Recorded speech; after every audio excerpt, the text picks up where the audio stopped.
Leni Riefenstahl, una vida de luces y sombras.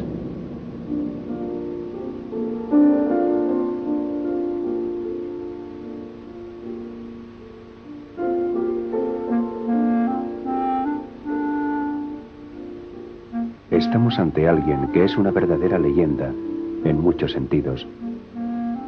Aborrecida por unos y profundamente admirada por otros, su nombre sigue siendo tabú en Alemania. Leni Riefenstahl, la cineasta más influyente del Tercer Reich. La última superviviente de los grandes creadores de imágenes de los nazis. Un documental sobre Leni Riefenstahl puede conformarse con recordar los viejos prejuicios o puede intentar dar una visión nueva de ella.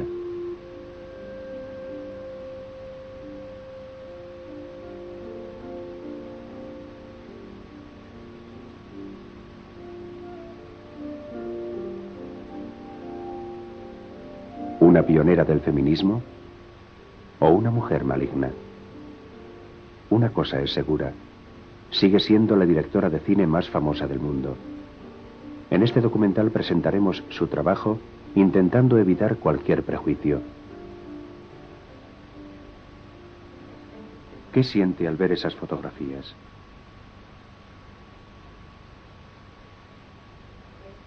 Me da la impresión de que la persona que aparece en ellas no soy yo, sino una actriz.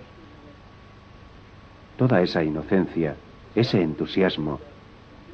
Luego vino la caída desde lo más alto, el gran desengaño. ¿Cómo ve todo eso ahora? Es algo que pertenece al pasado, que ocurrió hace mucho tiempo. Ya no pienso en ello. Este año cumpliré 90 años, así que han pasado muchas décadas desde entonces. Fueron malos tiempos. Para mí es ya otro mundo. No vivo en el pasado, ni de él.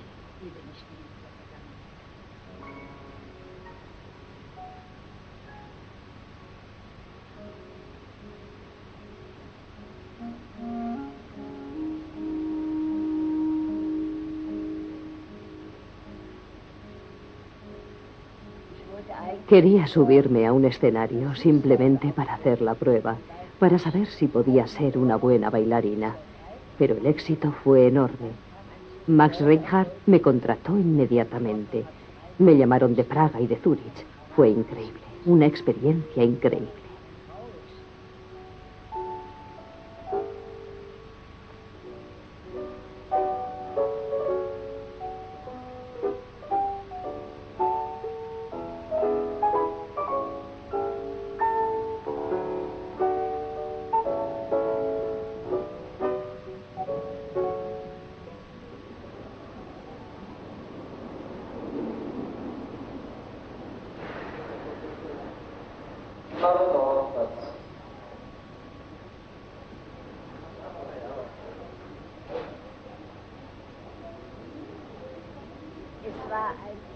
Mi vida cambió por completo en esta estación de Nollendorfplatz.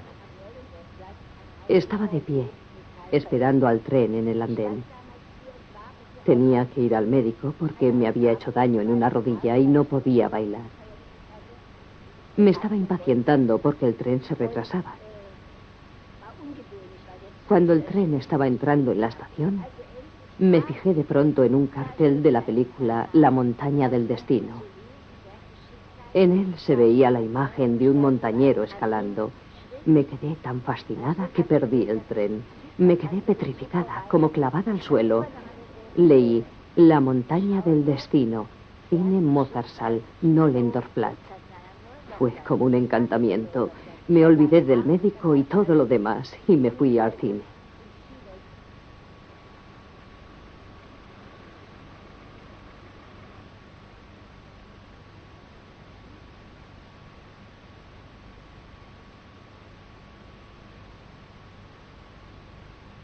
La montaña del destino, dirigida por Arnold Fanck, fue la primera película de la historia del cine cuya trama transcurría en lo alto de una montaña. Esta película iba a cambiar la vida de Riefenstahl.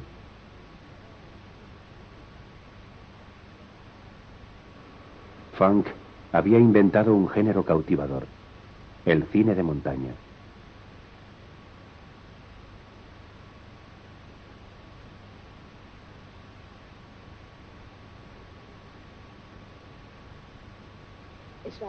Era una forma completamente nueva de hacer cine. Era la primera película rodada en las montañas. Sus secuencias estaban llenas de movimiento. Las nubes se movían llenas de vida. Nunca se había visto algo semejante. Funk estaba abriendo un nuevo camino. Su uso de la cámara lenta, de la luz, de la composición, era puro arte, además de una forma de trabajar completamente nueva para aquella época. Yo no sabía mucho de cine, pero me di cuenta de que por primera vez estaba viendo en la pantalla una forma muy especial de arte. Riefenstahl partió inmediatamente en busca de Funk y por pura casualidad conoció en un hotel de los Dolomitas a Louis Trenker, el actor protagonista de las películas de Funk. Me dijo que quería ser la coprotagonista, actuar conmigo en mi próxima película. Lo primero que pensé es que estaba loca. Me dio una preciosa foto que yo envié a Funk con una nota en la que le decía: querido Funk, esta mujer es muy hermosa y dice estar decidida a protagonizar conmigo tu próxima película. Sé que no es más que un sueño, pero te envío la foto para que hagas lo que quieras con ella.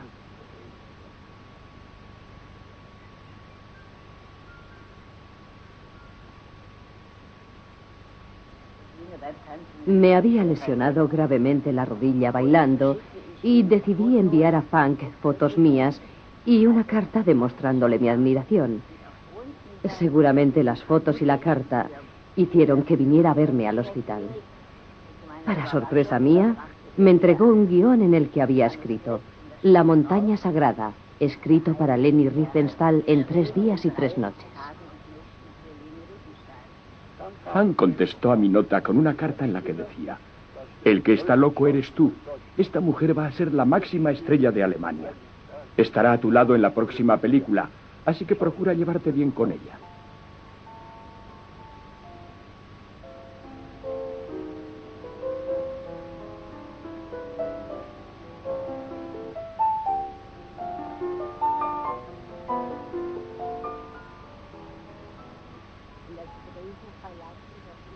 Según el guión, una avalancha me enterraba. Reconozco que había que estar completamente loco para hacer algo así.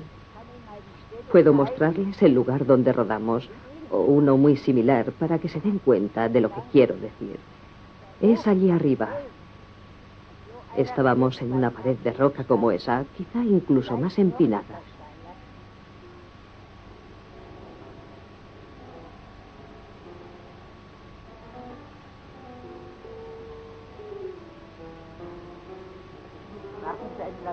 Yo tenía que aferrarme a la roca con las manos hasta que llegara la avalancha.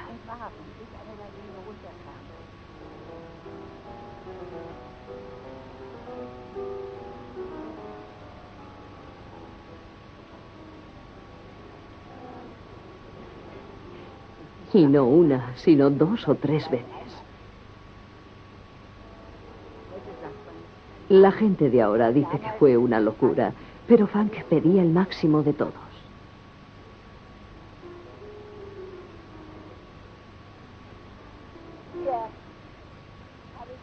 Aquí dirigí por primera vez.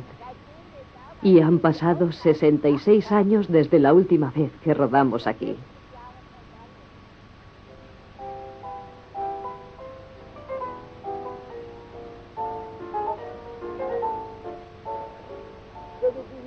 Nunca olvidaré esta escena. Era no solo la primera vez que dirigía, sino también la primera vez que hacía girar la manivela de la cámara. En aquella época las cámaras no tenían motor. Cuando todo parecía ir de maravilla, ocurrió un accidente. En el momento en que comenzaba a girar la manivela para empezar a rodar, explotó una antorcha, produciendo un ruido terrible. El muchacho que la sujetaba estaba detrás de mí. Se le incendió la camisa y yo notaba que la cámara me ardía, pero seguí rodando. Sentía bastante dolor, pero terminé de rodar la escena. Cuando acabamos me miré en un espejo y vi que tenía la cara completamente negra. También estuvo a punto de abrazarse un niño, pero consiguieron evitarlo. En el Berlín de comienzos de los años 20, los extraperlistas y quienes se habían aprovechado de la guerra para medrar, hacían alarde de sus riquezas. Pero la mayoría del pueblo llevaba una vida miserable. Los comedores de beneficencia y las colas para conseguir alimentos eran algo frecuente en las calles. El descontento social iba en aumento.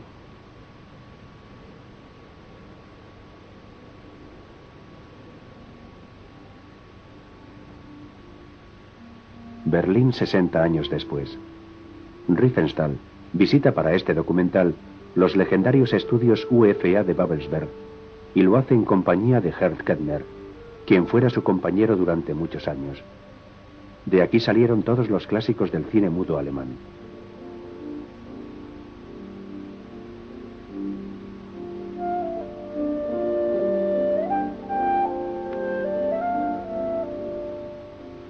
Während dem Gehen fährt die Kamera mit Ihnen mit und Sie erzählen, wie Sie damals zum ersten Mal diese Studios erlebt haben, was da los war. Im Gehen? Ja, langsam gehen. Geht das nicht? Verstehe ich überhaupt nicht. Ich spreche doch nicht im Gehen. Naja, Sie könnten aber im Gehen Nein. sprechen. Habe ich noch nie in meinem Leben. Ich habe noch nie, solange ich lebe, im Gehen gesprochen. Wäre ja Ich bin doch kein Hört Geist. immer auf, was es ist. Ja, aber ich sage nur, ich kann im Gehen nicht sprechen. Ich träume oder, auch wenn ich träume, liege ich oder sitze ich, aber im Gehen kann ich nicht sprechen. Aber es hat mir doch keiner gesagt, das heißt, ich soll im Gehen, ich soll dabei. Nein, Moment, ich habe das schon angehört. Jetzt würde ich ungefähr so eine Frage stellen und dann würden Sie jetzt antworten, während wir da so langsam hinterfahren, so ungefähr. Ja, aber dann würden, Sie könnten ja nicht rückwärts gehen, dann müsste ich so sprechen. Hier wäre Na, hier, ich bin ja hier.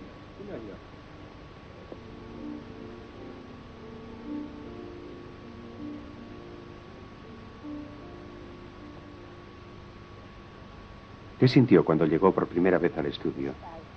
Me causó una enorme impresión. En este estudio se rodaban películas muy importantes, como Metrópolis, de Fritz Lang, con Brigitte Helm, Fausto, de Murnau, con Camilla Horn, y Nuestra montaña sagrada.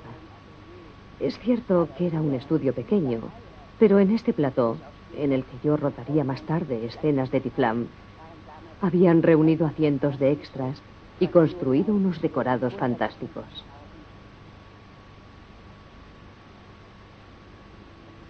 ¿Conoció a algún director famoso? No conocí a Fritz Lang, pero Funk quería que hiciera el papel de Gretchen en Fausto de Murnau. Funk me hizo poner una larga peluca rubia y estaba seguro de que Murnau me iba a contratar.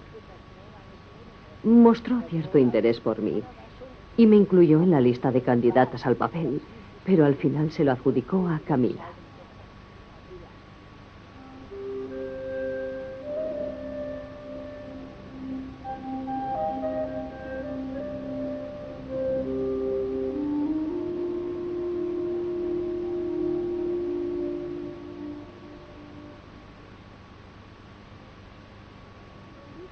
Esta es mi zona favorita. He escalado prácticamente todas las paredes de esas rocas. Leni Riefenstahl nunca fue una estrella atada al estudio. En su primera película tuvo que dejar una y otra vez Berlín para ir a las montañas. ¿Ve lo empinada que es aquella?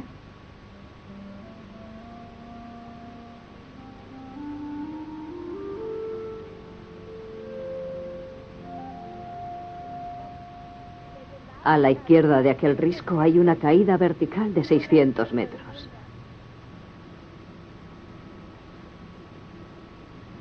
Es maravilloso.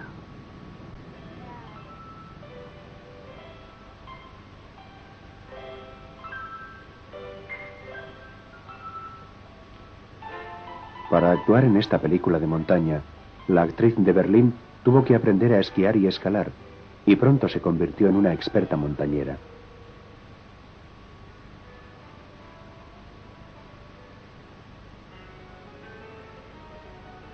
Escalaba incluso sin cuerdas y con los pies desnudos, mientras las cámaras la filmaban. En aquella época el montañismo era una actividad practicada exclusivamente por los hombres, pero Riefenstahl logró hacerse valer sin dificultad.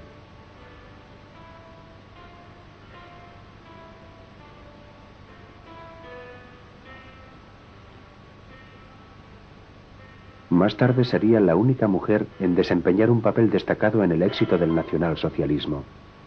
Ich gucke dahin. Also kann die Berge nur als Totale von hinten mit mir gebracht werden und was ich erzähle, muss so gebracht werden. Anders geht es doch gar nicht. Wenn Sie hier von Blättern sprechen wollen, kann ich nur mit dem Gesicht zu den Felsen sein. Das kann ich Ihnen ja gar nicht sagen. Aber das seid nicht mehr näher dran. Nein, gar nicht. Das bringen Sie ja extra. Sie können ja doch unabhängig, wenn ich spreche, in die Ziele die Wand bringen. Sie können ja das einschneiden. In der Totale sind die Berge so klein. Ja, klar, aber wir brauchen trotzdem eine totale Nein, Maler. das kann man so chemisch lösen. Das muss man nur anders chemisch lösen. So kann man das nicht lösen. Wenn die Berge so klein haben, sie überhaupt keine Wirkung. Sie können das nur durch Schnitte machen. Sie können das nie in einer Einstellung kriegen. Ja, nicht, dass da heißt, es nach dem Hitlergruß. Den Bergen gegenüber, genau, ja, ja. Aufnahme.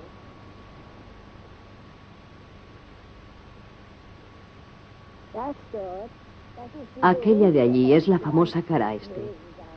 Tuvimos que instalar un campamento a una jornada de ascenso de la cima. Durante la noche podía ver las luces de las cabañas que había al pie de la pared.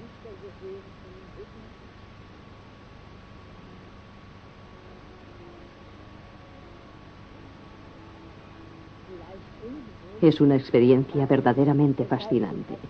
Te olvidas de todo, de todas las preocupaciones, de todos los problemas. Toda tu atención se centra en no caerte. Es un deporte en el que interviene todo el cuerpo. Produce una enorme sensación de libertad sentirse tan cerca de las rocas, de la naturaleza, de las montañas.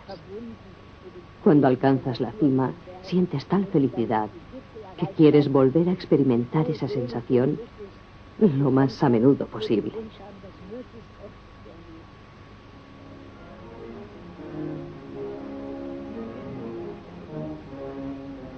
Para perfeccionar las películas de montaña, Riefenstahl convenció al director Arnold Fanck de que contratara al famoso piloto acrobático Udet.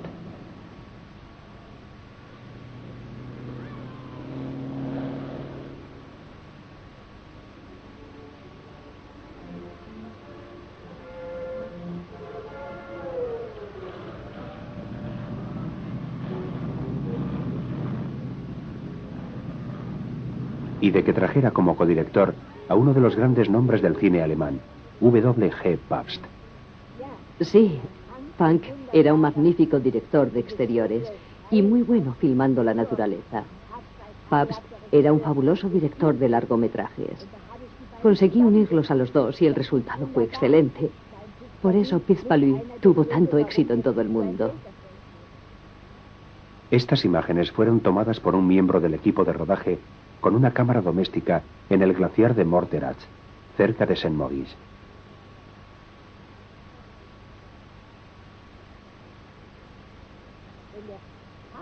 Cuando Pabst me decía que mirara a la derecha, yo miraba a la izquierda. Cuando decía izquierda, yo miraba a la derecha. Me dijo, no eres el director, deja de mirarlo todo desde el punto de vista de la cámara. Fue el primero en hacer que me diera cuenta de que tenía talento para dirigir. Se cubrió de hielo una pared de roca para crear la ilusión de que el glaciar se desplazaba hacia el valle. Trabajar con Fanck era siempre un desafío físico y mental.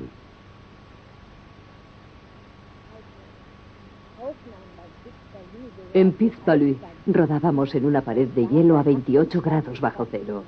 Hacía 50 años que no se registraban temperaturas tan frías en Engadin. Trabajábamos durante la noche y un ventilador lanzaba nieve contra mi cara. Dann müssen wir ihn festbinden. Sonst stürzt er sich hinunter.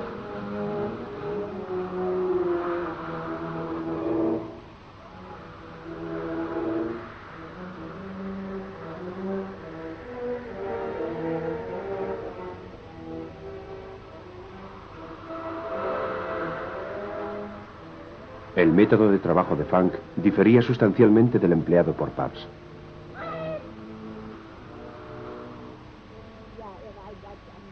Pabst era muy diferente a Funk. Funk daba muy pocas indicaciones. Con él nos dedicábamos más que nada a improvisar. Pero Pabst sabía exactamente lo que quería. No nos decía cómo hacer el papel, pero ponía al actor en el estado mental que deseaba. Algo muy importante. En ese momento te olvidas de la cámara y te conviertes en el personaje que estás representando.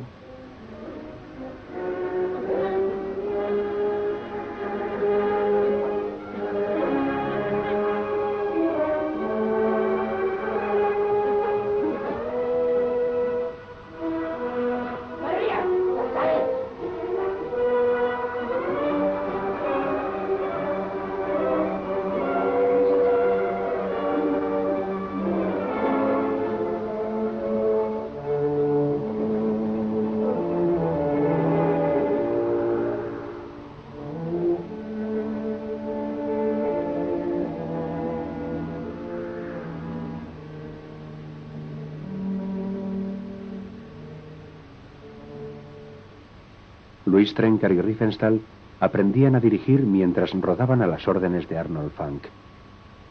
Funk era un perfeccionista. Cuidaba hasta los mínimos detalles, aunque eso exigiera un enorme esfuerzo a los actores.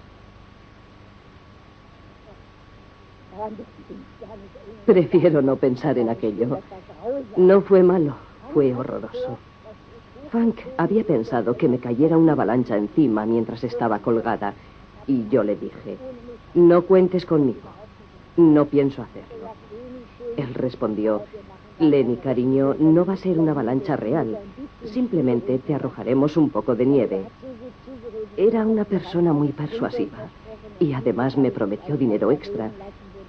Al final accedí. El equipo de rodaje estaba arriba, me ataron a una cuerda y comenzaron a subirme.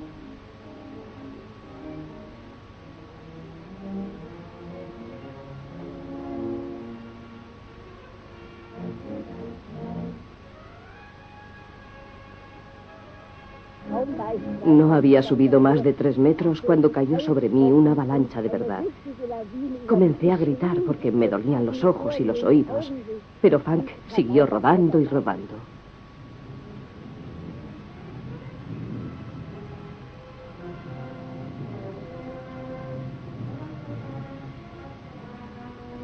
Cuando me bajaron estaba molida. Por todo el cuerpo tenía cardenales que me duraron varias semanas. Sentí un odio tremendo por Funk. En los años 20, los nacionalsocialistas organizaron sus primeros desfiles por las calles de Berlín. Un joven fanático llamado Goebbels comenzaba a hacerse famoso debido a sus encendidos discursos. Mientras los partidos rivales luchaban por el poder, los estudios Babelsberg decidieron adoptar el estilo de Hollywood.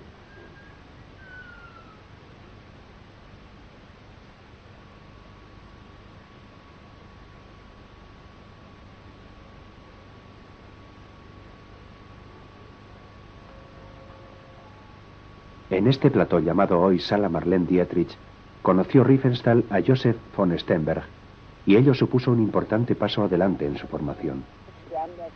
Von Sternberg me traía todos los días al estudio hasta que Marlene no lo soportó más. Yo la admiraba, la idolatraba.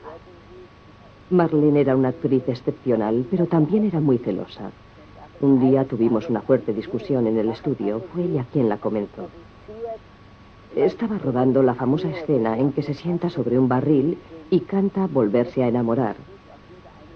Comenzó a portarse de una forma grosera, intentando molestarme y que me fuera del estudio. Sternberg trató de calmarla, pero Marlene dijo que abandonaría la película si yo volvía a aparecer por el estudio.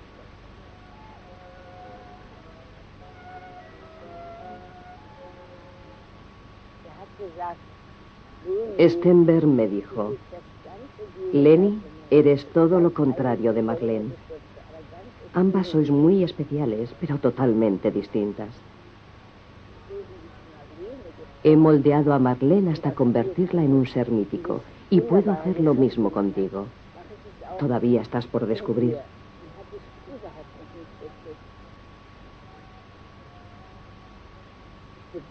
Fue una lástima que no pudiera aceptar cuando me ofreció trabajar en Hollywood.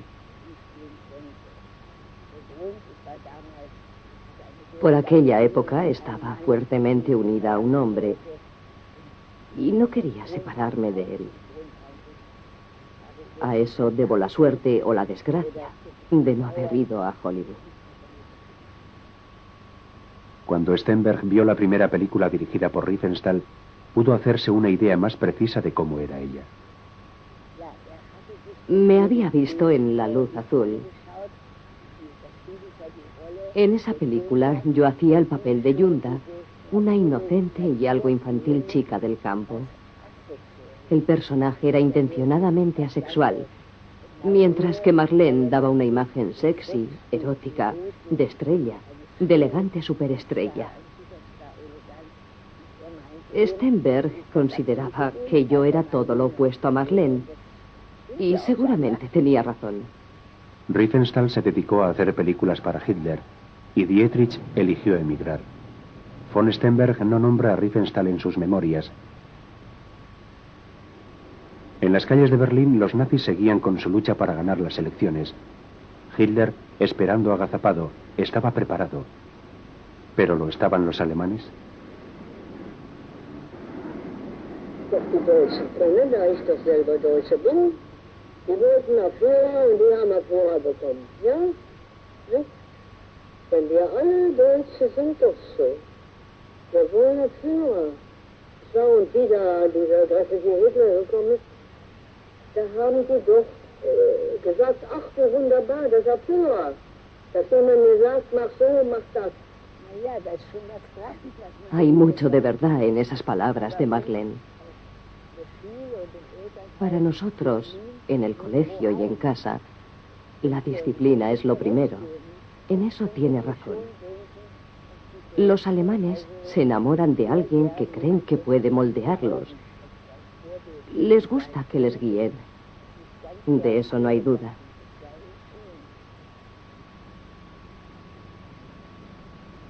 Mientras el número de alemanes que se reúne en torno al nuevo Führer va en aumento, Riefenstahl parte de nuevo hacia las montañas. Rueda su primera película al sur del Tirol. Se trata de un romántico cuento de hadas que ella misma produce, dirige y protagoniza.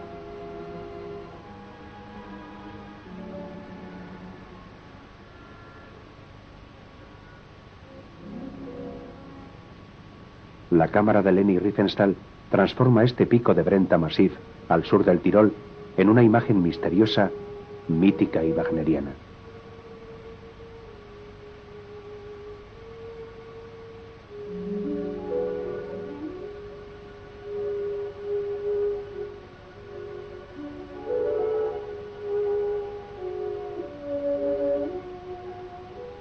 La chica que tiene el cristal es una proscrita, una bruja.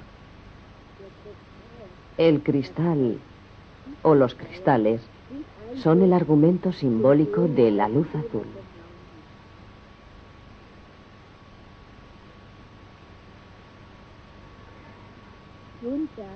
Yunta, que es una inocente muchacha de la montaña, está fascinada por la luz de una gruta. En la montaña hay una gruta de cristal que solo Yunta conoce. La gruta solamente es visible cuando la luz azul de la luna llena se cuela por una abertura. Entonces aparece un resplandor azul.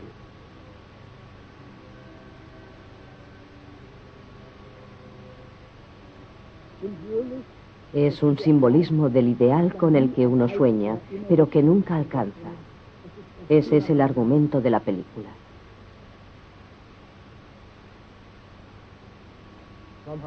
¿Por qué eligió un cuento de hadas para su primera película? Supongo que porque las películas de Funk, aunque eran muy realistas, estaban rodadas en un entorno que parecía de cuento. Me parecía que había un conflicto de estilos. Paisaje de cuento y argumento realista me parecía que no combinaban bien. Como a mí me gustaban los cuentos de hadas y los paisajes pintorescos, pensé que lo más adecuado era usar una historia de cuento. Nadie comprende el poder que tiene sobre la misteriosa montaña, ni cómo obtiene las preciosas piedras.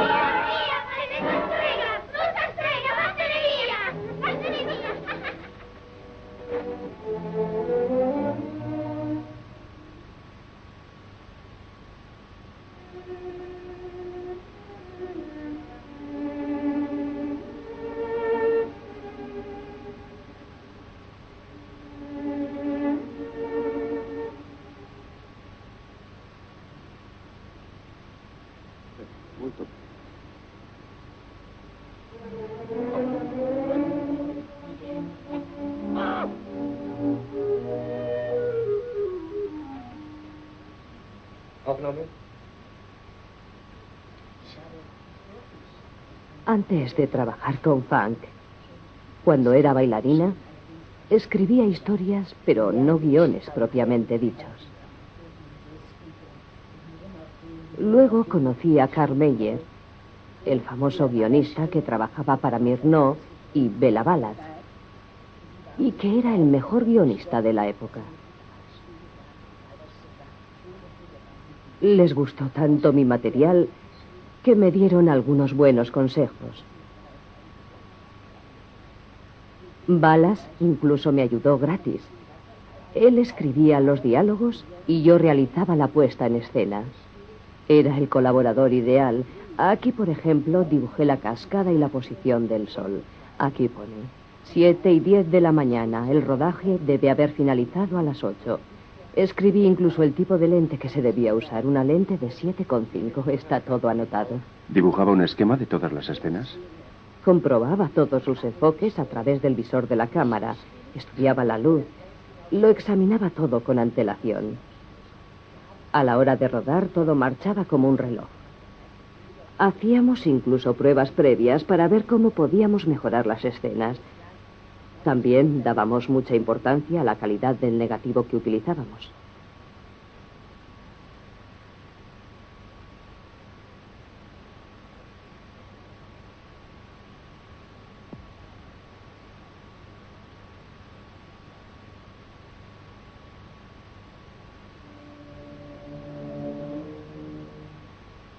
Riefenstahl era una perfeccionista y exigía siempre lo mejor. Para su primera película, ordenó que le trajeran una lente especial de Hollywood y pidió a los laboratorios que crearan un nuevo tipo de negativo para las escenas nocturnas. Pude hacerlo porque Agfa creó un negativo especial para mí. Más tarde se le pasó a llamar R. Usando un filtro rojo, el azul del cielo se volvía muy oscuro, casi negro. Así podía rodar escenas de escalada dando la impresión de que era de noche sin usar iluminación artificial. Fue un experimento.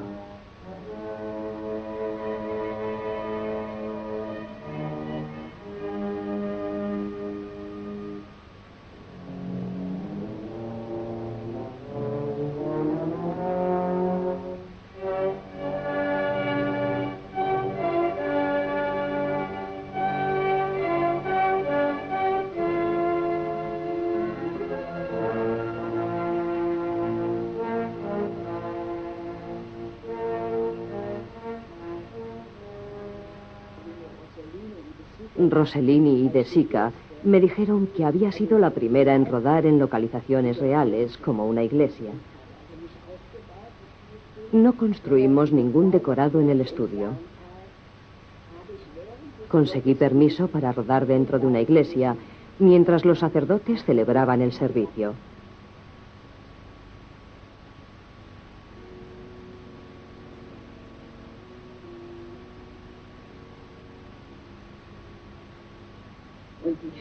Los interiores los filmamos en Bolzano.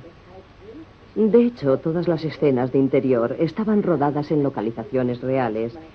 Era la primera vez que se hacía eso en un largometraje.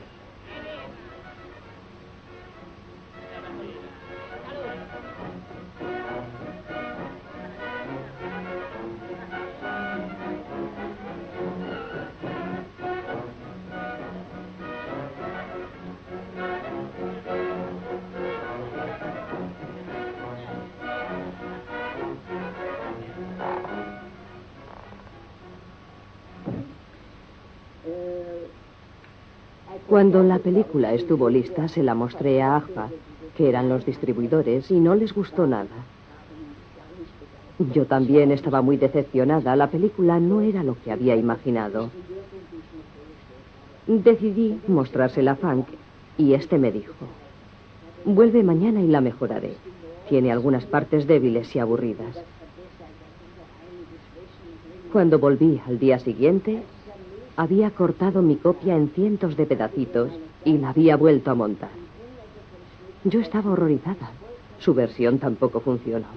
Todo mi esfuerzo no había servido para nada. La férrea determinación de Riefenstahl le permitió no solo escalar montañas, sino también superar los obstáculos que fueron apareciendo en su carrera. La lucha en la sala de montaje fue el primero de los muchos que vendrían después, pero siempre encontró la forma de superarlos. Durante varios días no hice otra cosa que lamentarme, pero luego comencé a montar de nuevo la película. Fue una experiencia muy terapéutica. Aunque no me gustaba el montaje que había hecho Frank, me di cuenta de que había hecho muchas cosas que a mí no se me habían ocurrido, como intercalar escenas.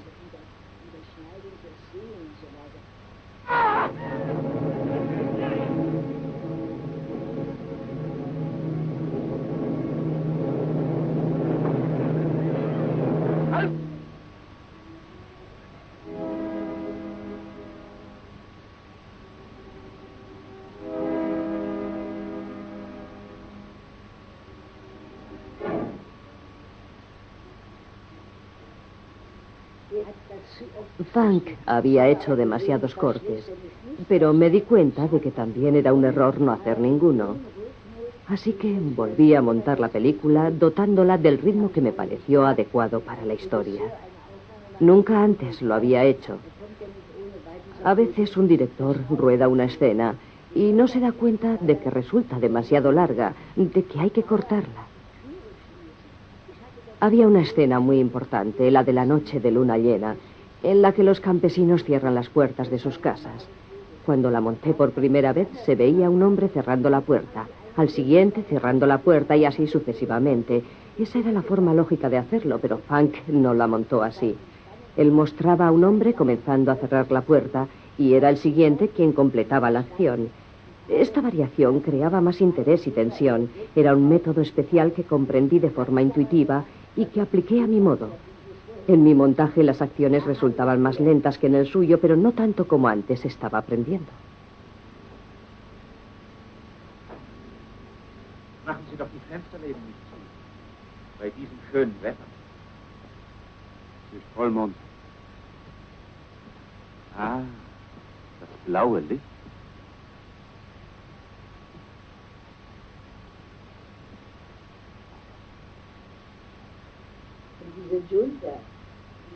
Yo hacía el papel de Yunta, que era una especie de bruja. Fue como una premonición de lo que iba a ser mi vida. A Yunta la querían y la odiaban. Mi vida ha sido igual. Me han amado y odiado. E igual que Yunta pierde su ideal cuando se rompe el cristal, yo perdí mis ideales al final de aquella terrible guerra. La película fue como una premonición del destino que me esperaba.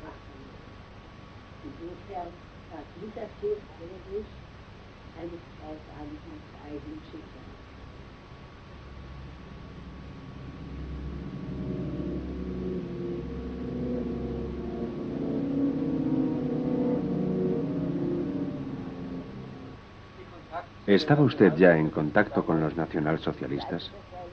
No sabía ni que existían.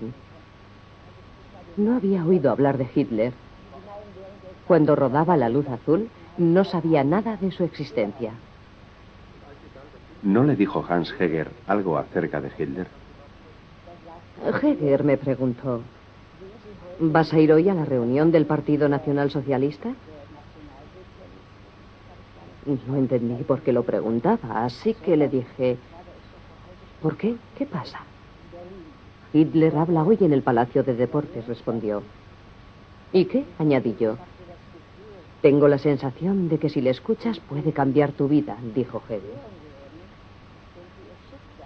Me eché a reír y le pregunté, ¿cómo va a hacer algo así?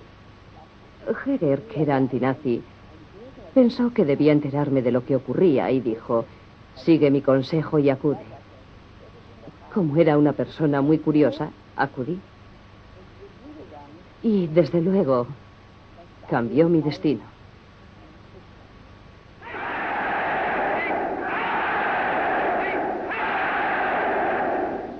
Ich weiß es, meine Kameraden, es ist euch wohl auch schwer gefallen, wenn ihr meintet, es müsse nun ein Wandel kommen, und er kam nicht und immer wieder muss der Leute auf Berg gerichtet werden.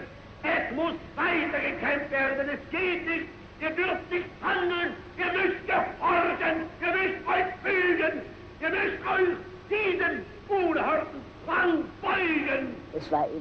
Era la primera vez que acudía a una reunión política.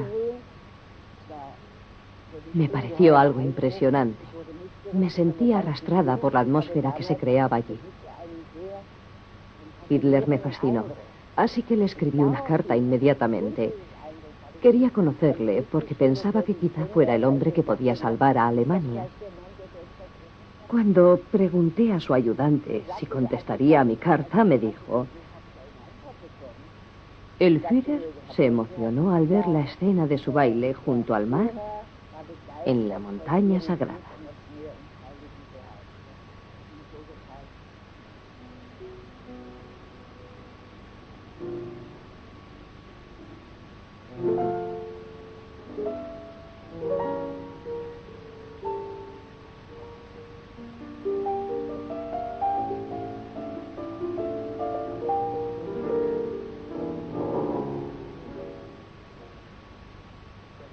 ¿Qué impresión le dio al conocerle? Curiosamente, la opuesta a la que me había producido en el estadio. En el Palacio de Deportes me pareció un político intentando entusiasmar al pueblo. En privado parecía una persona modesta. Era difícil imaginárselo arengando a las masas. Parecía muy natural, sincero, modesto y amistoso. Cuando vi su cara en los carteles, me pareció una persona bastante fea. Pero al conocerla en persona, esa sensación desapareció. No te fijabas en sus rasgos ni en su bigote. Irradiaba algo muy poderoso que hacía que te olvidaras de todo lo demás. Pero como hombre, no me atraía en absoluto. ¿Cree que tenía una especie de poder demoníaco de sugestión? Sí. Cuando le vi en la reunión del Palacio de los Deportes, y con más claridad cuando le conocí personalmente, tuve la sensación de que tenía sobre mí una especie de poder hipnótico que me asustaba un poco. No quería perder mi voluntad ni mi libertad. Me di cuenta de que debía evitar aquella atmósfera a cualquier precio. Aquel ambiente era capaz de paralizar la voluntad de cualquiera. ¿Qué le pareció su programa político? No sabía nada de él y no tuve tiempo de informarme porque me fui a Groenlandia.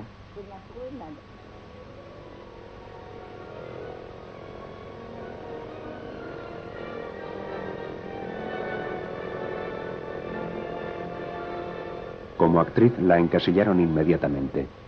En esta gran producción estilo Hollywood, Leni Riefenstahl vuelve a hacer el papel de una mujer hermosa y temeraria. Una valiente piloto de rescate en el Ártico.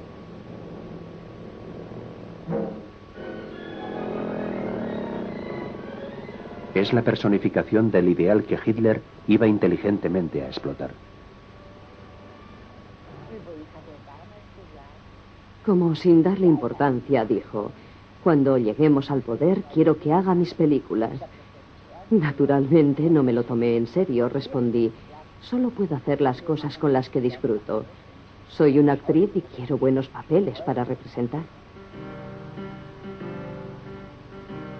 Son precisamente esos papeles los que crean la imagen de Riefenstahl que Hitler tanto admira. La heroica supermujer, la reina de las montañas que usa como trono las altas cimas. Alguien que está fuera del alcance de las masas. Un ídolo. Un mito que trasciende a la vida. En otras palabras, exactamente lo que Hitler deseaba ser, pero como era evidente, carecía del talento artístico para lograr. Hitler dijo: cuando tenga unos años más y madure un poco, quizá comprenderá mis ideas. En aquella época no sabía nada sobre él.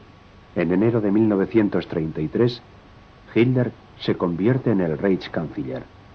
Las consecuencias fueron inmediatas.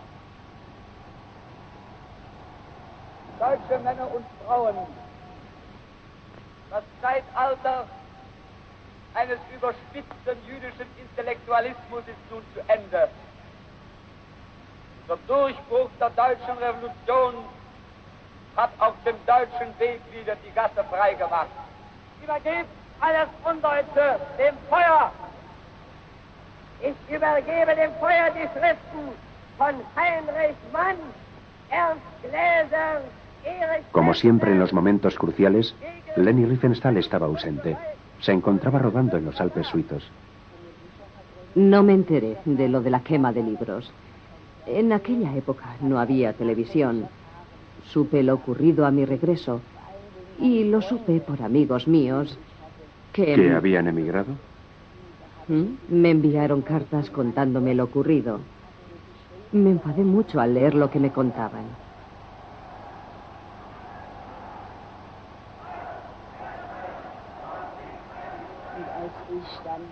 Cuando me llamaron para reunirme con Hitler, le hablé inmediatamente del asunto. Su cara se oscureció de repente y dijo: señorita, debo pedirle que no me hable de ese asunto. Intentó sacar el tema. Inmediatamente. Fue lo primero que hice. Y me di cuenta de que era imposible hablar de aquello. Llamó al instante a su ayudante, que me acompañó hasta la puerta. Era imposible hablar con él sobre ese asunto. Era claro que en Alemania se había producido un cambio profundo. ¿No le causó extrañeza el brutal boicot a los comercios judíos? ¿Cómo pudo pasar por alto lo que ocurría a su alrededor en Alemania? Los amigos que habían emigrado, y en particular Manfred George, me pidieron que me quedara, que aguantara hasta el final. Quedándonos podíamos evitar que se extendiera el antisemitismo. Teníamos que ser un baluarte frente a lo que estaba ocurriendo. Todos pensábamos que eran maniobras electoralistas, algo pasajero que desaparecería en poco tiempo. No supimos prever lo que iba a ocurrir. ¿Su libro Mein Kampf no le abrió los ojos sobre los propósitos de Hitler? Me pareció muy interesante, pero no lo había leído entero, solo unos cuantos capítulos. Me parecieron muy bien algunos de los puntos que se exponían en él, sobre todo los que hacían referencia a los problemas sociales. Creo que esos problemas eran una de las razones por las que Hitler contaba con tantos seguidores. Había 6 millones de parados, mucha pobreza. Naturalmente no estaba de acuerdo con sus teorías raciales. Cuando leí el libro hice algunas anotaciones en él que llegaron a manos de Hitler. Escribí bueno o malo, no bueno, etc. Expresé mi opinión sobre lo que leía. ¿Cómo reaccionó Hitler a sus críticas? Se rió.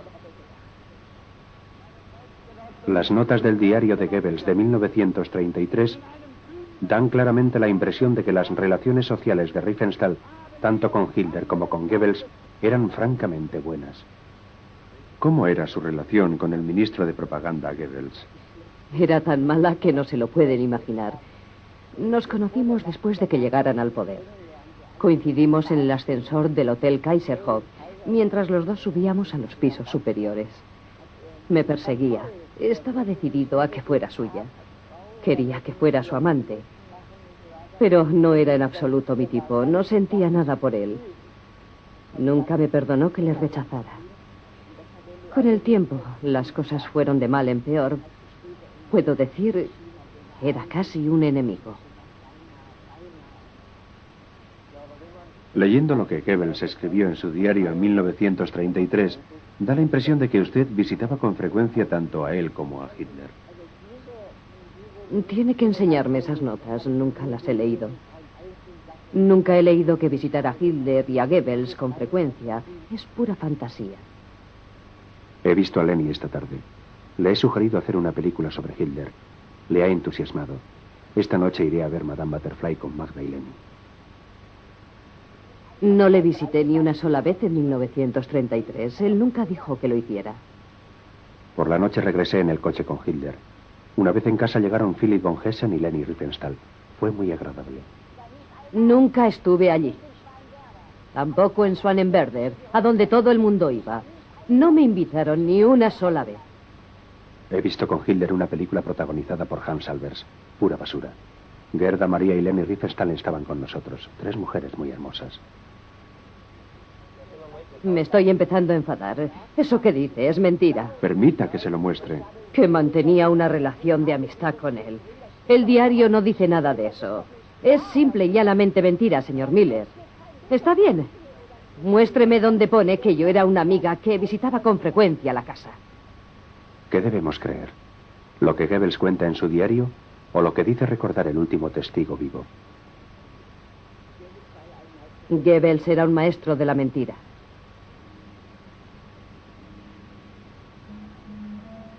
Nuremberg, el castillo imperial de los sagrados emperadores romanos. Un lugar con un significado especial para Hitler. En su imaginación, Hitler se creía heredero de la tradición de los emperadores germanos, y como ellos, basaba su ideal del Führer en la imagen de los césares romanos. Esa fue la razón de que el Congreso Nacional del Partido Nazi se celebrara en Nuremberg. Actualmente quedan pocos restos de los edificios usados por los nazis, y el entusiasmo que mostraban por los grandes y espectaculares desfiles resulta incomprensible. Aquí es donde se celebró el gran desfile en el que participaron más de 100.000 hombres.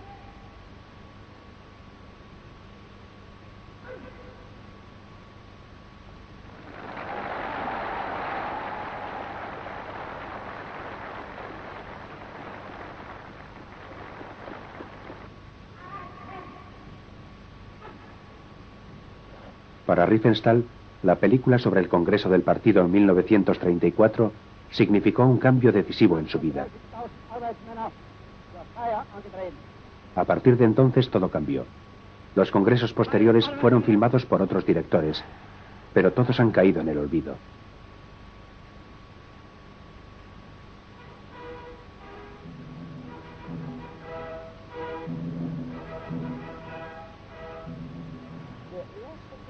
La primera película iba a ser la única. No iba a haber 2 o 3. Solo se iba a hacer una película del Congreso del Partido. Pero la primera, la de 1933, nunca llegó a terminarse. Cuando habíamos rodado unos pocos metros, nos interrumpieron. El partido no quería que mi equipo hiciera la película. Pese a que nos lo había encomendado Hitler, nos boicotearon.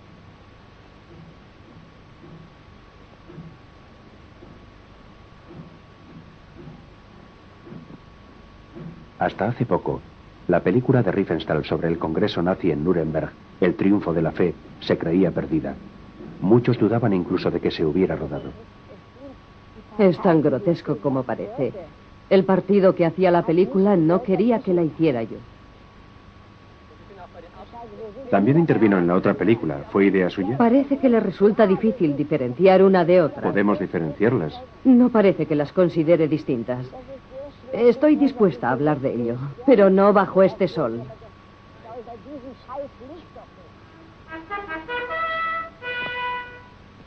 Meldet dem Ort des Anführers 100.000 Mann SA, Freiherren und SS.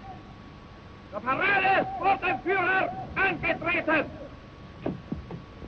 En aquellos días, Hitler y Ernst Röhm eran todavía compañeros en la lucha por el poder. Habla a la vez de la primera y de la segunda película. No puede hacer eso. Tengo que explicar lo que es la primera película. No puede hablar de las dos a la vez.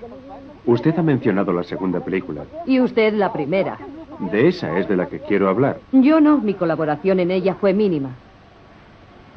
Si consideramos que las tomas de Hitler parecen hechas por un aficionado y que técnicamente la victoria de la fe es muy pobre, quizá no sea de extrañar que Riefenstahl no quiera hablar de ella. Todavía sigue molesta por las condiciones en las que tuvo que rodar y que le impidieron lograr su acostumbrada perfección.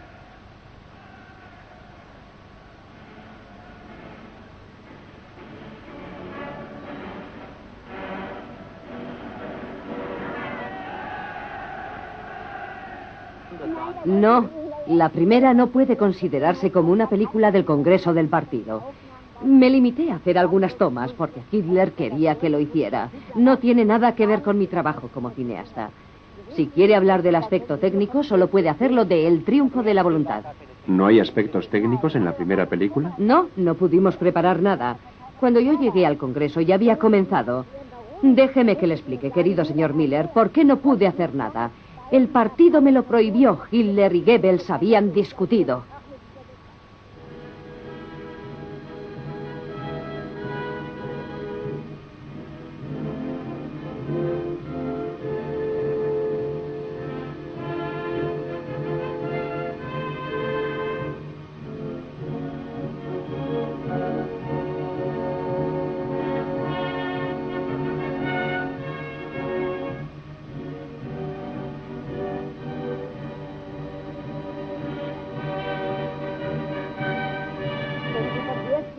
Si se habla de la primera película, hay que aclarar por qué no pude desarrollar mi técnica.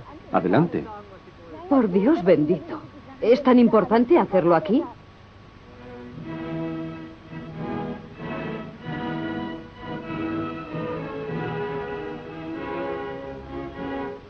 No solo es mala la filmación, sino que la organización del Congreso parece absolutamente caótica. Los nazis todavía no habían aprendido a desfilar como nazis. Es evidente que tanto Hitler como Riefenstahl estaban todavía en periodo de ajuste.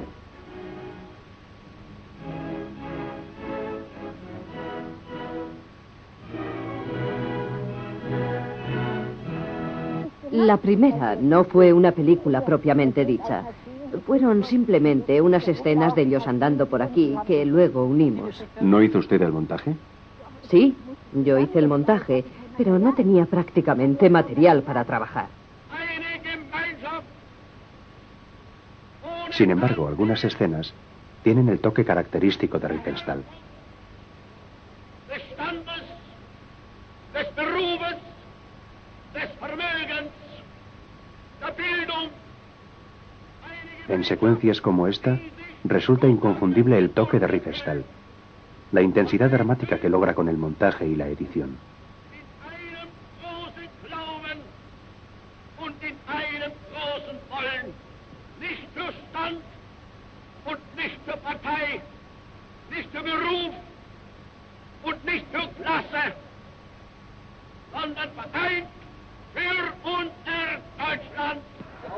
¿Quedaron satisfechos sus clientes?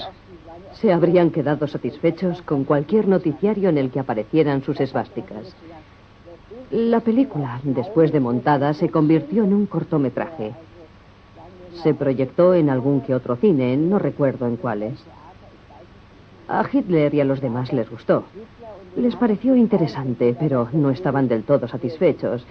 Y Hitler insistió en que hiciera otra película al año siguiente. ¿Tampoco usted estaba satisfecha? Para mí aquello no era una película, sino unas cuantas tomas sueltas.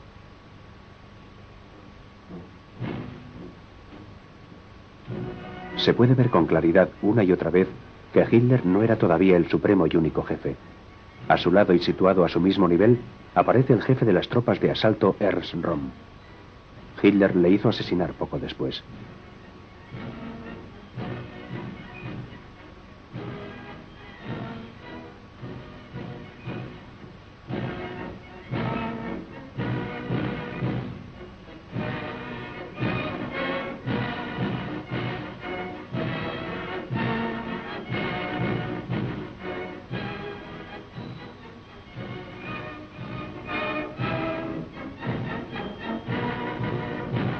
El intento del partido de boicotear la película enfadó tanto a Riefenstahl que acudió inmediatamente a quejarse a Hitler.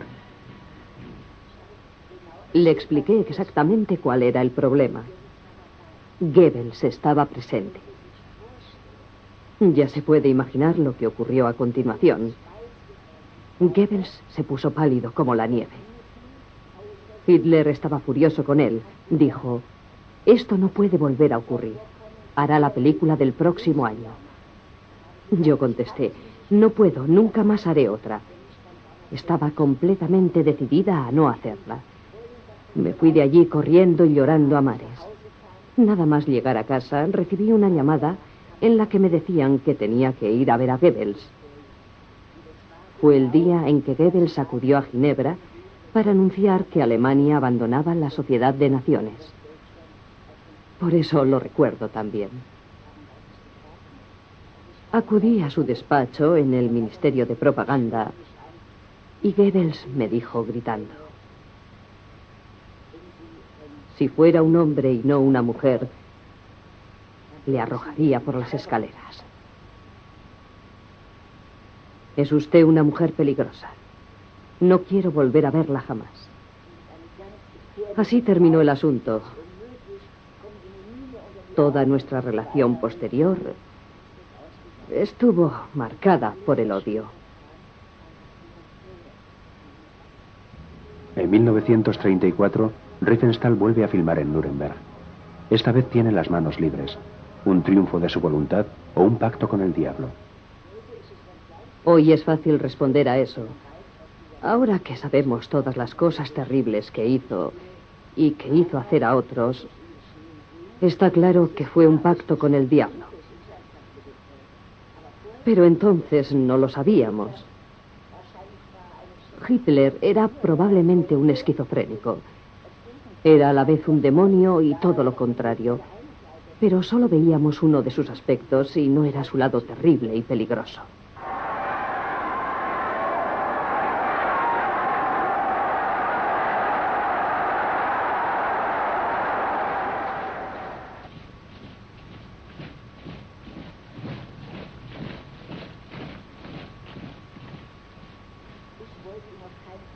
Quería trabajar como actriz. No quería cargarme con toda aquella cantidad de trabajo. No me oponía a hacerlo por razones políticas, en absoluto. Simplemente quería dedicarme a otra cosa. Pero los deseos de Hitler eran órdenes, ¿no? Hubiera sido muy difícil, si no imposible, rechazar el trabajo. Hice un último intento para procurar evitar tener que hacer la película. Acudí a Nuremberg porque sabía que Hitler estaba allí. Le vi durante una reunión que mantenía con Speer y otras personas.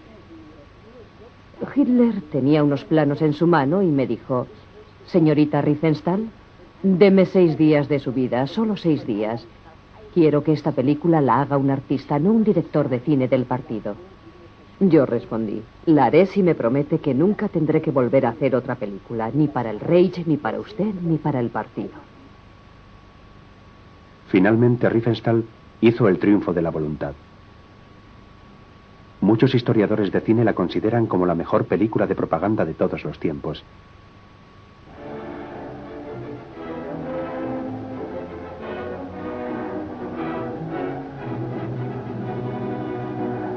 Riefenstahl ha mantenido siempre que para ella hacer esta película fue simplemente un trabajo más, que realizó con toda perfección.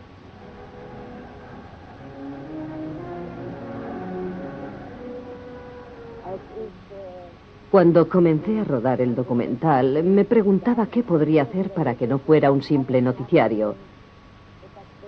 En 1934, cuando yo rodé El triunfo de la voluntad, los planos de los noticiarios eran muy estáticos, no había movimiento, no había ningún traveling. Pensé que si dotábamos de movimiento a las cámaras, las imágenes serían más interesantes. Esa fue la razón por la que mi equipo comenzó a filmar con cámaras instaladas en plataformas rodantes. Pero, más que nada, necesitaba muchas posiciones de cámara.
más que un documental parece una obra de arte. ¿Cómo consiguió tal intensidad artística? Tengo una sensibilidad especial para saber unir las imágenes, para encontrar la conexión entre una imagen y la siguiente, o la relación entre una gama de colores, digamos grises, y otra gama diferente. Funciona igual que una composición musical. Es muy importante situar el clímax en el momento adecuado de la película para que se mantenga continuamente el interés.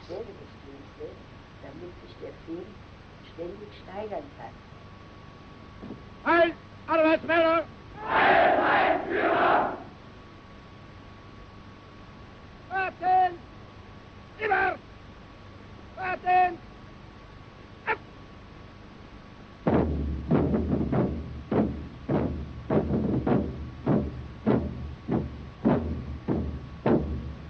Wir stehen hier. Wir sind bereit. Und tragen Deutschland in die neue Zeit. Deutschland! Probé cientos de formas diferentes de montar las imágenes. Tardé 5 meses en terminarlo. Empecé trabajando 12 horas al día, luego 14, después 18 y acabé trabajando 20 horas diarias. Pasaba todo mi tiempo en la sala de montaje, buscando la forma de evitar los saltos bruscos y procurando que la narración transcurriera de forma suave e interesante. Probé cientos de formas. Woher stammst du? Aus Griechenland! Und du, Kamerad? Aus Bayern! Und du? Vom Kaiserstuhl! Und du? Aus Pommern! Und aus Königsberg!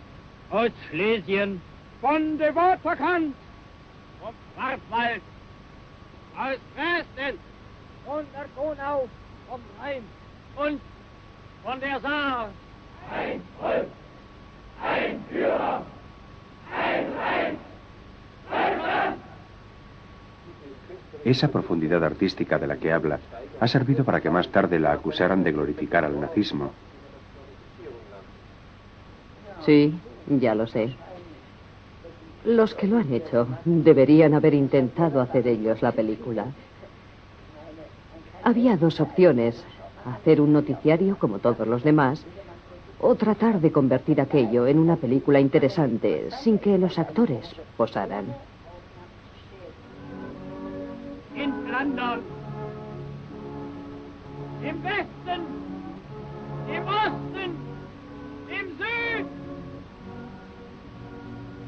Du Lande, du Wasser und in den Wolken.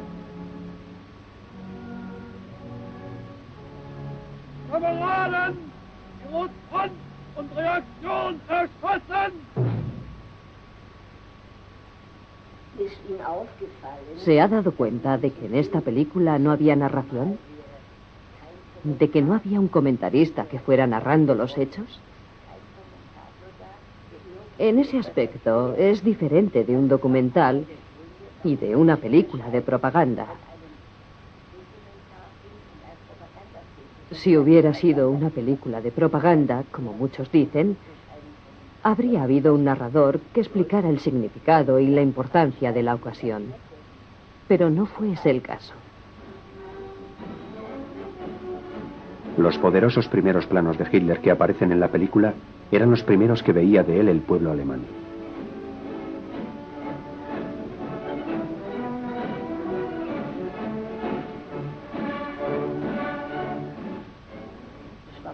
No resultó difícil porque Hitler no se dejaba distraer por nada. Podías moverte a su alrededor con toda libertad. ¿Es cierto que instaló una vía rodeándole? Sí, fue una de las ideas que se me ocurrieron. Tenía que filmar 3 o 4 discursos de Hitler y pensé, ¿cómo puedo hacer que cada discurso parezca diferente y evitar que resulte repetitivo? Se me ocurrió instalar una vía circular a su alrededor. Pensé que resultaría más interesante al hacerlo así que si se filmaba desde un punto fijo. Wir wollen einst keine Klassen und Stände mehr sehen. Und ihr dürft in euch schon nicht das groß werden lassen. Wir wollen einst ein Reich sehen. Und ihr müsst euch schon dafür erziehen. Wir wollen, dass dieses Volk einst gehorsam ist. Und ihr müsst euch in dem Gehorsam üben. Wir wollen, dass dieses Volk einst friedliebend und aber auch tapfer ist. Und ihr müsst friedfertig sein.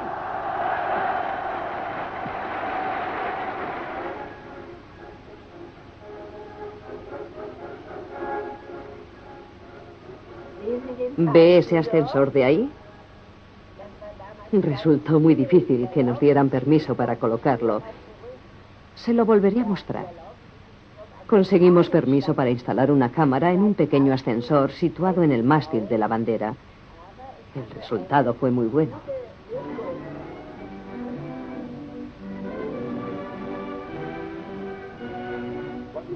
Existe un contraste sorprendente entre una muchedumbre anónima y un único individuo, Hitler.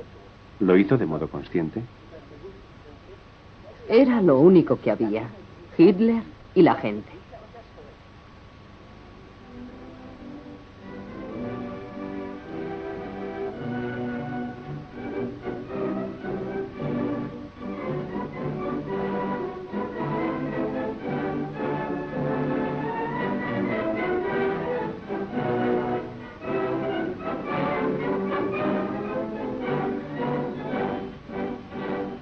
Siendo como era una profana en la política, ¿le resultó difícil editar discursos políticos? No tenía nada que ver con la política. Era un asunto puramente técnico. Si hay que reducir a 5 minutos un discurso de 2 horas, independientemente de su contenido, su mensaje político o lo que sea, el editor tiene que eliminar todo lo que pueda. El discurso debe tener un comienzo y un fin, e incluir 2 o 3 frases importantes en medio. Todo lo demás debe desaparecer. Necesita simplemente un comienzo y un final, y situar en medio algo que emocione a la gente. Cualquier montador puede hacer ese trabajo, no tiene ningún problema. ¿Usaba los aplausos como guía? Sí, en efecto. Las expresiones de la gente. Si a la hora de editar puedes cortar cosas como Hitler sonándose la nariz o tosiendo, eliminas esa toma y utilizas otras que puedan resultar más interesantes. Por supuesto que lo haces. El editor debe decidir qué toma es la que produce mejor efecto. No tiene nada que ver con la política. Un discurso debe centrarse en un solo tema. Großer Befehl zugrunde liegt. Und den Befehl gab uns kein irdischer Vorgesetzter, den gab uns der Gott, der unser Volk geschaffen hat.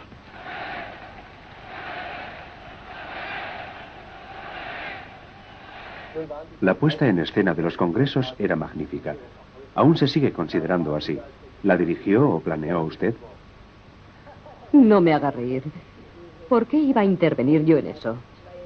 Ni siquiera era miembro del partido, así que mucho menos de la organización. ¿Qué le hace pensar que tuve algo que ver en ello? Eran unas producciones de gran nivel. ¿Quién las diseñaba? Hitler y Speer. ¿Ellos solos? Sí, yo no tuve nada que ver con ello. No me comentaban nada, no intervine en ningún detalle. Me limitaba a observar y a intentar filmar lo mejor posible.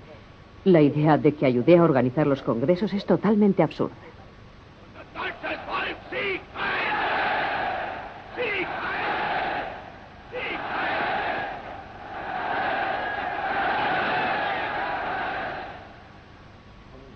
Las escenas de masas parecen sacadas de una ópera de Wagner. Ha visto escenas de grandes masas en Moscú y en Pekín. Hace pocos meses ha habido desfiles impresionantes en Pekín y Corea. Todo el mundo los ha visto.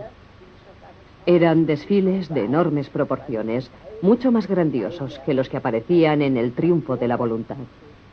Se veía pasar todo tipo de armas y misiles. Había tribunas decoradas con cientos de banderas rojas, todo en proporciones enormes.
Había que filmarlo desde el punto de vista del artista, no del político. Hitler no quería una película política, quería una película artística. Eso es lo que obtuvo. Yo no sabía si iba a ser capaz de hacerlo. Mi oposición a hacer la película no tuvo nada que ver con motivos políticos, era simple falta de confianza. Me parecía una labor imposible. Posteriormente la acusaron de seducir a la gente con su película. Sí, algunos idiotas han dicho eso. Todo lo que puedo decir es que es una completa estupidez. Eso significaría que organicé el Congreso, que yo era Hitler y que hice que toda aquella gente posara para mí.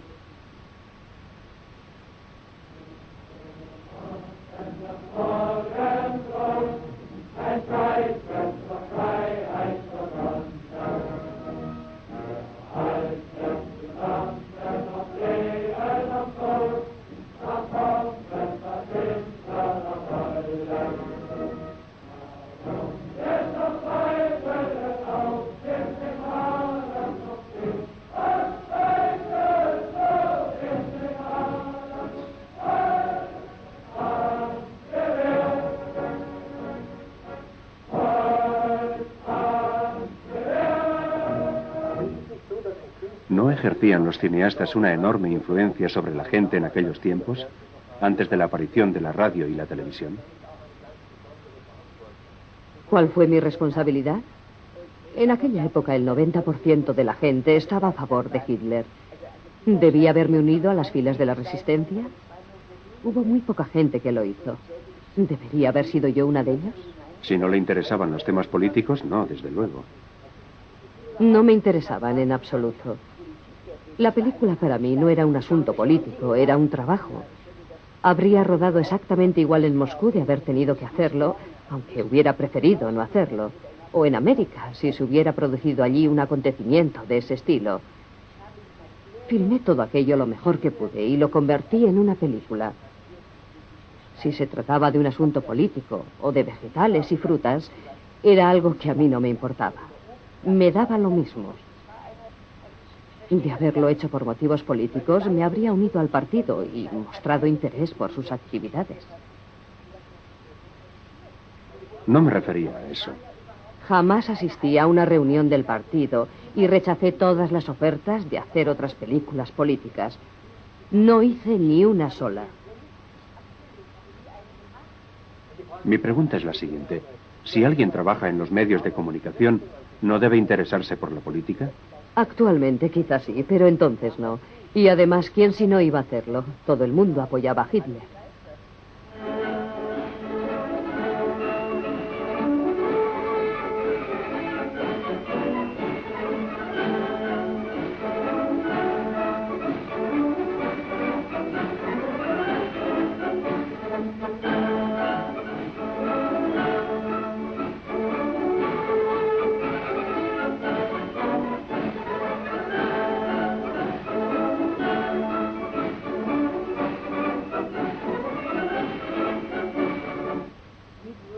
Si usted fuera artista en esta época, ¿cuál cree que sería su responsabilidad política?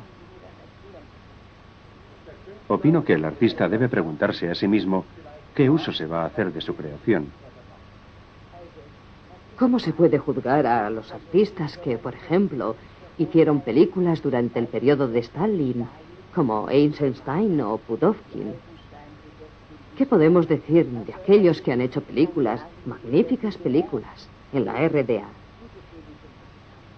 ¿Qué hay que decir de los artistas que hicieron buenas películas durante el Tercer Reich?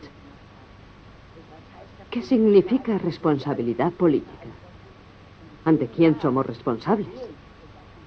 Miren los políticos de hoy. ¿Cómo puede saber quién de ellos nos proporcionará el futuro adecuado? Dass dieser Staat und dieses Reich bestehen sollen in den kommenden Jahrtausenden. Wir können glücklich sein zu wissen, dass diese Zukunft restlos uns gehört.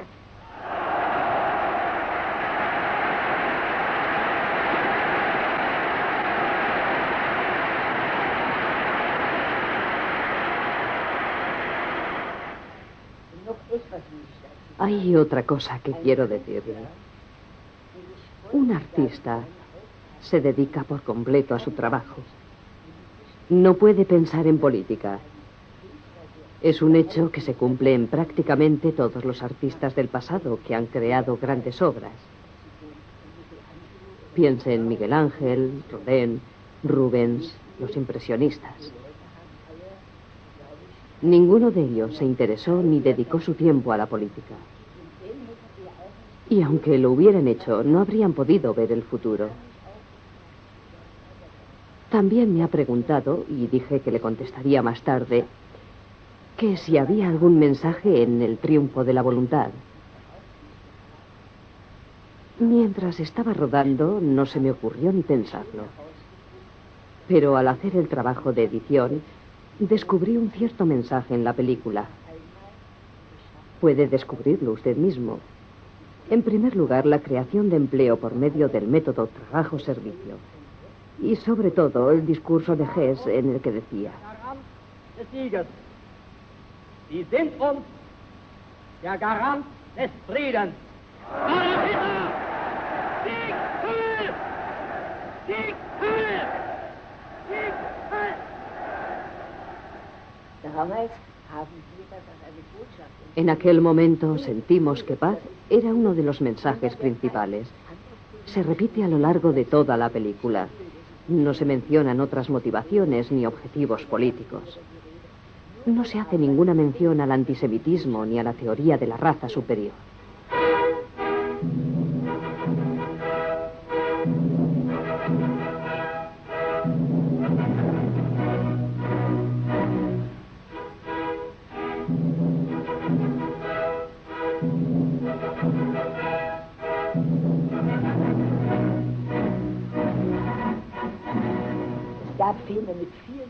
Había películas en las que aparecían muchas más esvásticas y estaban llenas de mensajes políticos.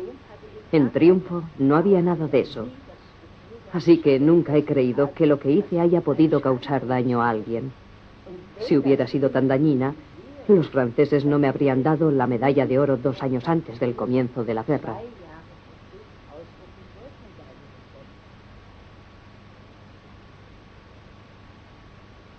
Der Nationale Filmpreis 1934-35 wurde Leni Riefenstahl für den Film vom Reichsparteitag in Nürnberg Triumph des Willens zuerkannt. Dieser Film stellt eine ganz große Leistung im gesamtfilmischen Schaffen des Jahres dar. Er ist zeitnah, weil er die Zeit darstellt. Er bringt in monumentalen, nie gesehenen Bildern das hinreißende Geschehen unseres politischen Lebens. Er ist die große filmische Vision des Führers, der hier zum ersten Male bildlich in nie gesehener Eindringlichkeit in die Erscheinung tritt. Políticamente hablando, la importancia de la película es que estaba en sintonía con la época. Me refiero a que el 90% de los alemanes y la mayoría de los extranjeros creían en el mensaje de paz que se estaba proclamando.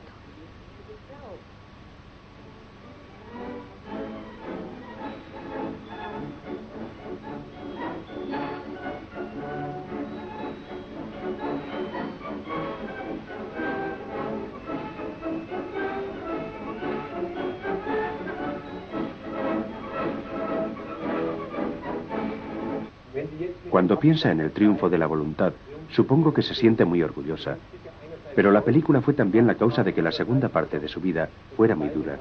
¿Cómo se siente? Nunca he estado orgullosa de la película.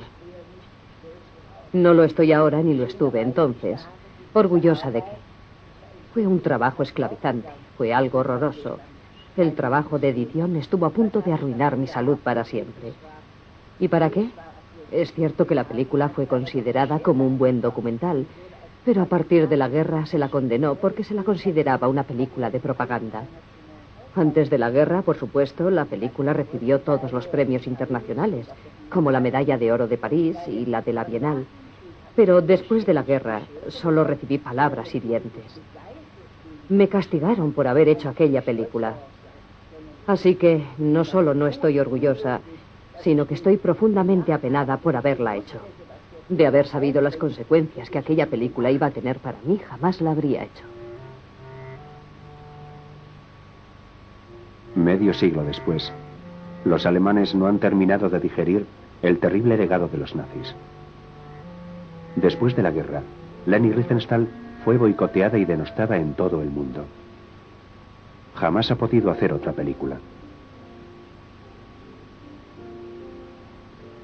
Es el precio que ha tenido que pagar por su brillante carrera en la época nazi.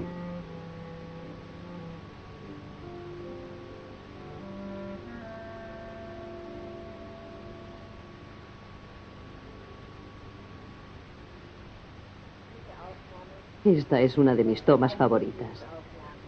Conseguí ese efecto, logré esa atmósfera festiva utilizando teleobjetivos. Esa es la razón por la que parece que hay una enorme densidad de estandartes.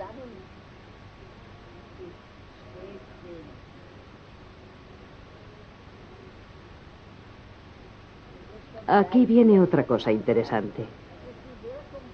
Este es el efecto que producía filmar desde las cámaras situadas en el ascensor.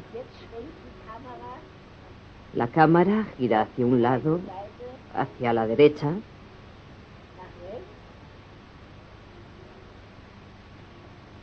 Luego la cámara gira hacia el lado contrario, hacia la izquierda.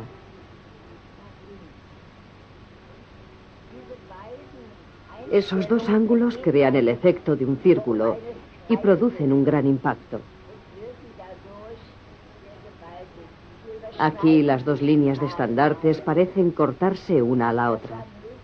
Era posible hacer esas tomas usando diferentes posiciones de cámara.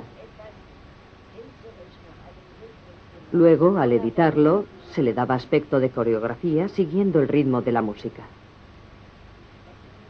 Estos son los estandartes de Stahlhelm. Había varias formaciones desfilando. Eso también es interesante, la forma en que bajan las escaleras. En Alemania, el triunfo de la voluntad sigue guardada bajo llave. La gente tiene miedo de estudiar la película con seriedad. ¿Puede una película ser tan peligrosa? ¿O es que todavía está demasiado vivo el recuerdo de algo que muchos prefieren olvidar? ¿Interesante?